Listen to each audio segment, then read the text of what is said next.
ಒಂದು ನಿರ್ದಿಷ್ಟ ಮೊತ್ತದ ನಿರ್ದಿಷ್ಟ ಹಣವು ನಿರ್ದಿಷ್ಟ ಚಕ್ರ ಬಡ್ಡಿಯಲ್ಲಿ 3 ವರ್ಷಗಳ ನಂತರ 10,648 ಆಗುತ್ತದೆ. 2 ವರ್ಷಗಳ ನಂತರ 9,680 ಆಗುತ್ತೆ. ಹಾಗಾದ್ರೆ ಬಡ್ಡಿ ದರ ಎಷ್ಟು? So answer 10%. ತುಂಬಾ ಸಿಂಪಲ್ ಇದೆ ರೀ, ಏನಿಲ್ಲ ಇದರಲ್ಲಿ. ಅಸಲು ಎಷ್ಟಿದೆ ಅಂತ ಗೊತ್ತಿಲ್ಲ, ಅಸಲು ಎಷ್ಟಿದೆ ಅಂತ ಗೊತ್ತಿಲ್ಲ, ಆದರೆ 1 ವರ್ಷದ ನಂತರನೂ ಗೊತ್ತಿಲ್ಲ.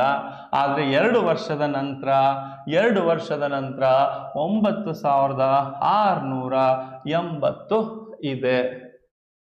3 ವರ್ಷದ ನಂತರ ಇದೇ ಹಣ 10,648 ಇದೆ.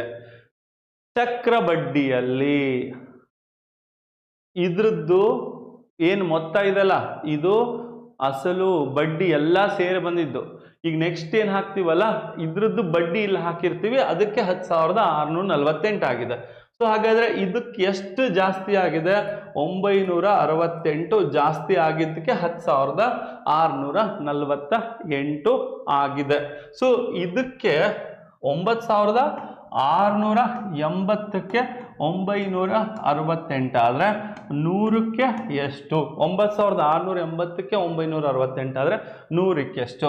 ಇದ್ರದ್ದು 1 0 ತೆಗಿರಿ, ಇದ್ರದ್ದು 1 0 ತೆಗಿರಿ. ಹಂಗಾರೆ ಇದು 1 ಇದು 1, ಸೊ 10% ಆಗತ್ತೆ. ಹಂಗಾದ್ರೆ ಇಲ್ಲಿಂದ ಇಲ್ಲಿಗೆ ಡಿಫ್ರೆನ್ಸ್ ಏನಿದೆಲ್ಲ ಇದೇ ಬಡ್ಡಿ ಹಾಕಿದ್ದು.